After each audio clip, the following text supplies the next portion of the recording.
ये है आपकी एक्सटर्नल स्ट्रक्चर ऑफ किडनी, नहीं internal structure of kidney, internal structure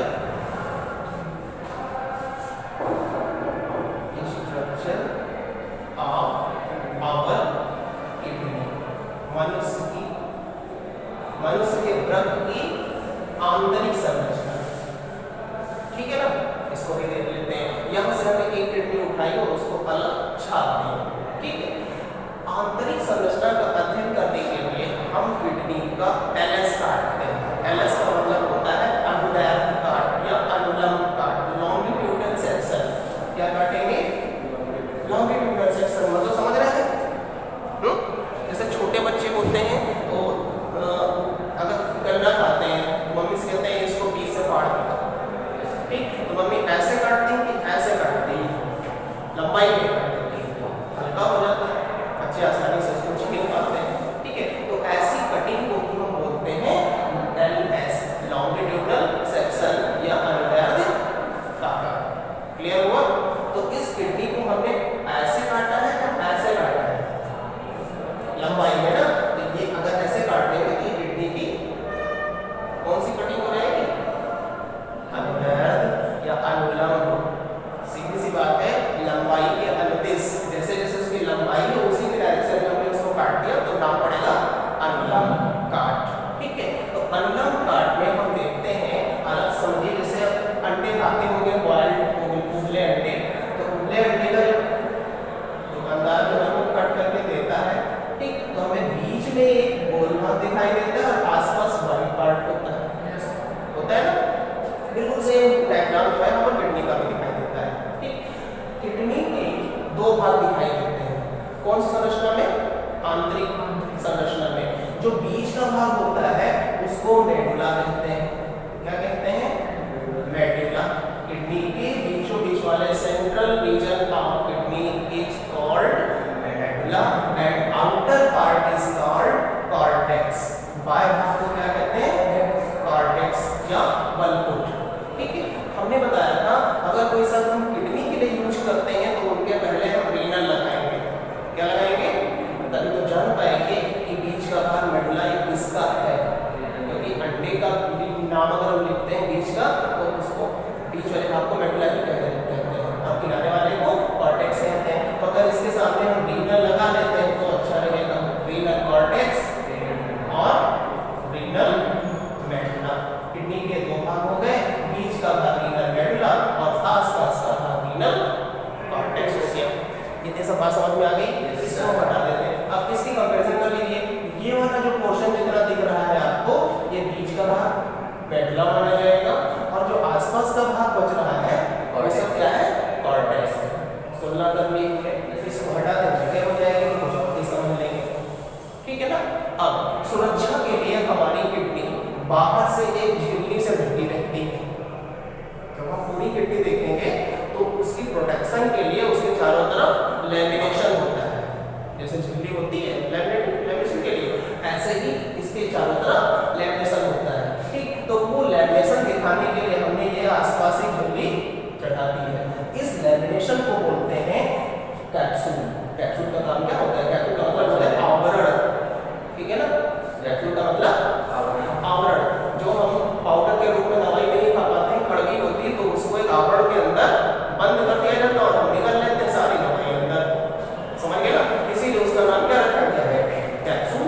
तो किडनी भी बंद रहती है एक कैप्सूल के अंदर। ये कैप्सूल किसका है? किडनी का है, इसलिए हम उस कैप्सूल को कहते हैं रीनल कैप्सूल। सबसे बाहर वाला आवरण होता है। ठीक है, हमारी किडनी सुरक्षा के लिए चारों तरफ से एक पारदर्शी झिल्ली के अंदर बंद रहता है, उसको बोलते हैं रीनल कैप्सूल। ये पारदर्शी होता है तभी हम किडनी हमें अंदर से गहरे भूरे रंग की दिखाई देती है, लेकिन उसको अगर हम छील हटा देते हैं तो ज्यादा डार्क ब्राउन कलर क्लियर होने लगता है। ये चीज हो गया। अच्छा, ये वाला पार्ट क्या है? अभी लिखा था हमने रीनल कॉर्टेक्स। मतलब ये जो पार्ट है इसको क्या बोलते हैं? Renal cortex. सबसे बाहर क्या है? Renal capsule. उसके नीचे क्या है? Renal cortex. सबसे बीच में क्या है? Renal medulla. ठीक है, अब ये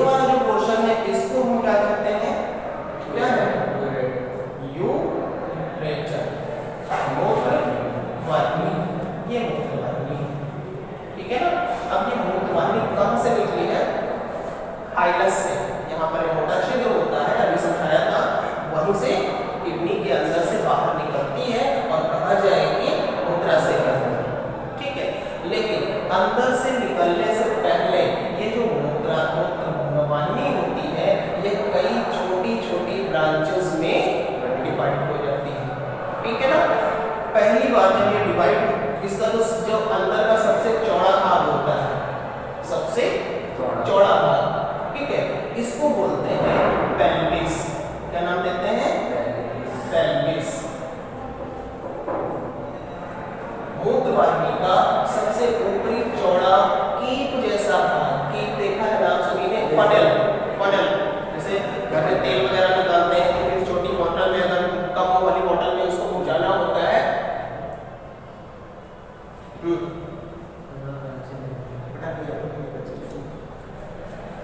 ठीक है, तो हम फनल का इस्तेमाल करते हैं, तो इसका शेप जो है वो ऊपर चौड़ा है और नीचे धीरे धीरे बदलाव होता गया, तो ये फनल जैसा होता है। तो मूत्रवाहिनी का ऊपरी चौड़ा फनल जैसा भाग उसका पेल्विस बोला जाता है।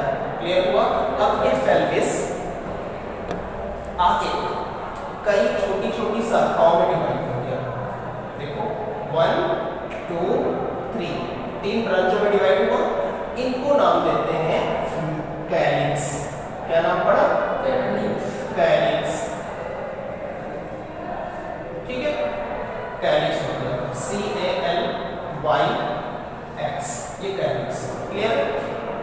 3 कैलिक्स बने। फिर आगे चल करके आपने देखा कि ये एक कैलिक्स जो है, एक कैलिक्स आगे चल करके फिर से डिवाइड हो गया, 1 2 या 1 2, ठीक है ना, इस तरह से, ठीक। तो ये भी कैलिक्स ही है, तो इनका नाम भी हम कैलिक्स लिख देंगे। लेकिन डिफरेंस करने के लिए हम क्या करेंगे, ये छोटे कैलिक्स है और ये बड़े कैलिक्स है, तो इसको कहेंगे लघु कैलिक्स और इसको कहेंगे दीर्घ कैलिक्स। समझ गए? तो माइनर कैलिक्स और मेजर कैलिक्स, माइनर कैलिक्स और मेजर कैलिक्स, लघु और दीर्घ। समझ गए ना? अब देखिए ये जो माइनर कैलिक्स होता है, इसके ठीक ऊपर आपको त्रिकोण के आकार की संरचनाएं लगी हुई दिखाई दे रही है, ठीक है ना। इनकी आकृति जो हम हिस्ट्री में पिरामिड पढ़ते हैं, पिरामिड जैसी, इसलिए इनका नाम पड़ा पिरामिड। क्या नाम पड़ा? पिरामिड। लेकिन पिरामिड किसके हैं? Renal pyramid. क्या नाम पड़ेगा? Renal pyramid. हो गई इंटरनल स्ट्रक्चर किडनी की। अब आप क्या बताएंगे, हमारी किडनी 2 पार्ट्स में डिवाइड होती है, ठीक है। या सबसे पहले किडनी के ऊपर एक आवरण लगा रहता है जिसको हम रीनल कैप्सूल कहते हैं। इसके ठीक नीचे जब हम किडनी को 2 भागों में डिवाइड करते हैं तो सबसे पहला बाहरी भाग रीनल वनकुट या कॉर्टेक्स होता है और बीच का भाग रीनल मेडुला कहा जाता है। मेडुला भाग कई छोटे छोटे पिरामिड जैसे स्ट्रक्चर्स में डिवाइड रहता है। किसके द्वारा? कॉर्टेक्स के द्वारा। जो कॉर्टेक्स वाला भाग होता है वो मेडुला रीजन में फिंगर लाइक प्रोजेक्शंस के रूप में अंदर तक प्रवेश कर जाता है और उसकी वजह से जो मेडुला भाग होता है वो छोटे छोटे पार्ट्स में बट जाता है। समझ गए ना? जो फिंगर नुमा, उंगली नुमा जो प्रबंध होते हैं, ये अंदर जो है कौन घुसा हुआ है? ये कॉर्टेक्स वाला पोर्शन कहाँ चला गया? मेडुला वाले भाग में। ये कॉर्टेक्स था और कॉर्टेक्स किसमें प्रवेश कर गया? मेडुला वाले भाग में, ठीक है। तो मेडुला के अंदर जाने की वजह से, यानी कॉर्टेक्स के अंदर जाने की वजह से मेडुला छोटे छोटे पार्ट्स में डिवाइड हो गया। तो जो और फिंगर उंगली जैसे ये रूप बनाते हैं, ये सब ये फिंगर जैसे तो लग रही है आपको, ठीक है। तो इनको बोलते हैं कॉलम। क्या बोलते हैं? कॉलम। इंग्लिश है of Bertini, column of Bertini. Bertini कोई वैज्ञानिक रहे होंगे, उन्होंने इसकी जानकारी दी थी। इसलिए कॉलम मींस क्या होता है? स्तंभ या पिलर। उंगली जैसे जो पिलर बने हुए, स्तंभ बने हुए हैं, इनको किसने बताया था? बर्टिनी ने बताया था। और इसी की वजह से जो मेडुला होता है वो कई छोटे छोटे पिरामिड जैसे स्ट्रक्चर्स में डिवाइड हो जाते हैं। इनकी संख्या कम से कम 12 से 18 होती है। कितनी? किनकी?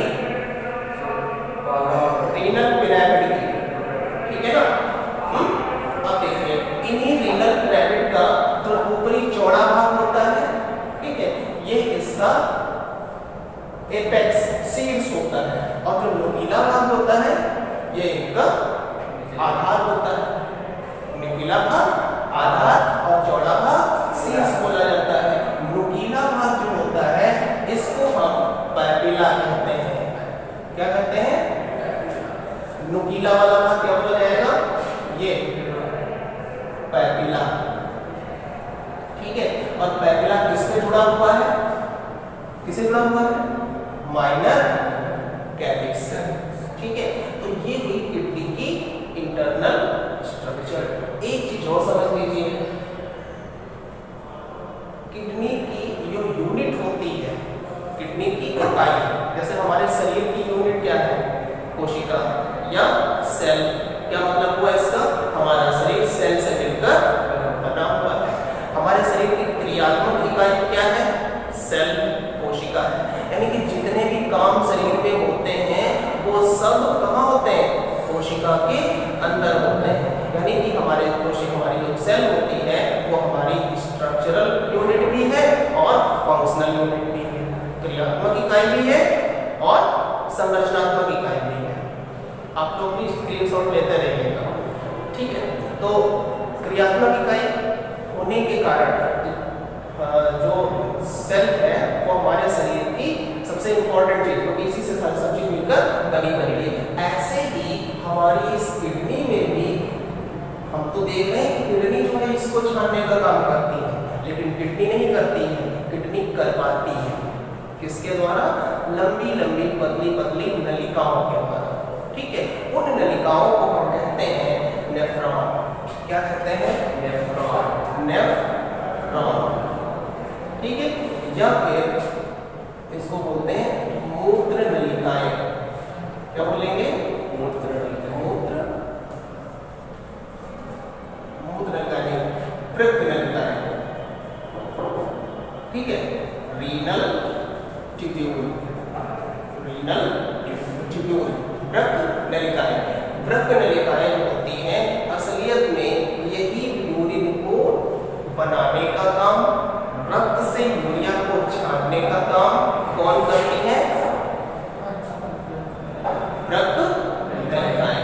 ठीक है ना, हमारी दोनों किडनी में, ठीक है ना, इनकी संख्या मिलियन में पाई जाती है।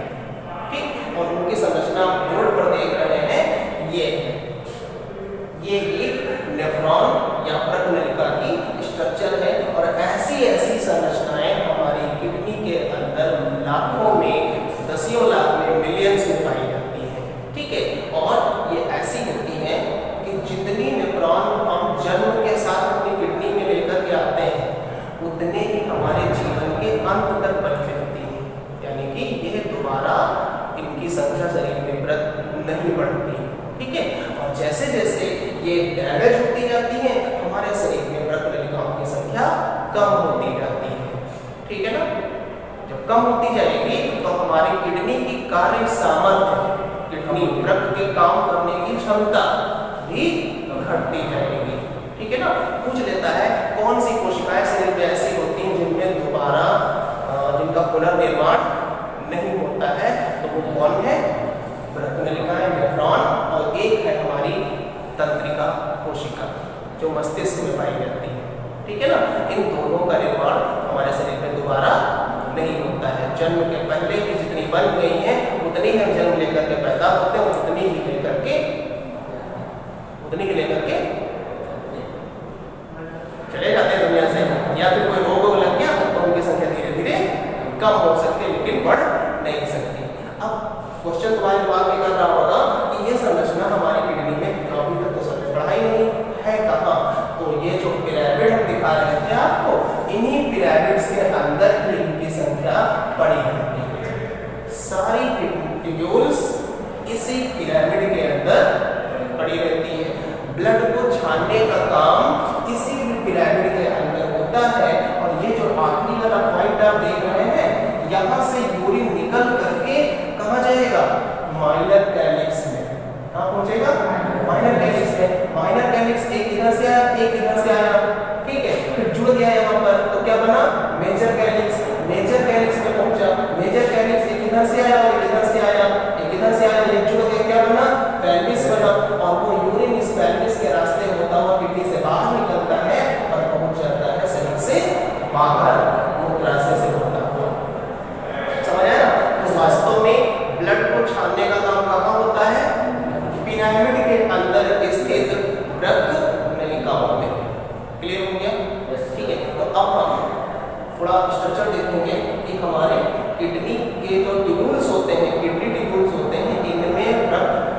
को छानने का काम कैसे होता है और यूरिन कैसे बनती है, ठीक है ना।